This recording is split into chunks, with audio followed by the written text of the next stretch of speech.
Weekend வேறு டீமில் போய் ஆடுற பிளேயர்ஸ்க்கு அடுத்த tip, have fun on your match. நம்ம ப்ராக்டிஸ் மேட்சோ வேறு டீமுக்கு விளையாட போயிருக்குது, நோக்கம் நம்ம நல்ல கிரிக்கெட் விளையாடணும். நம்ம நல்ல கிரிக்கெட் விளையாண்டா தான் நம்ம சந்தோஷமாக இருக்கும்.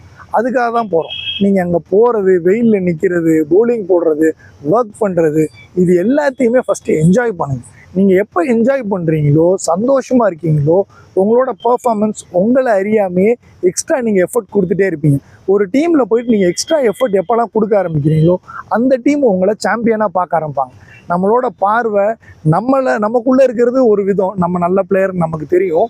நம்ம விளையாடும் போதோ, நம்ம ஒரு அப்ரோச் பண்ணும் போதோ, ஒரு பால் ஃபீல்டிங் பண்ணும் போதோ, ஒரு கேட்ச் பிடிக்கும் போதோ, நம்ம டீம்மேட்ஸ் நம்மளை பார்த்து இது சூப்பராக இருந்துச்சு பண்ணுச்சுன்னு சொல்லும் போது நமக்கு ஒரு சந்தோஷம் வரும் தெரியுங்களா? அது நம்மளை அடுத்தடுத்து பண்ண வைக்கும். ஸோ மேட்ச்சுக்கு போங்க, விளையாடுங்க. அதை விட நீங்கள் சந்தோஷமாக இருக்கிறது ரொம்ப ரொம்ப முக்கியம். சின்ன சின்ன விஷயத்துல சந்தோஷம் இருக்குது, ஆனால் சந்தோஷம் சின்ன விஷயம்.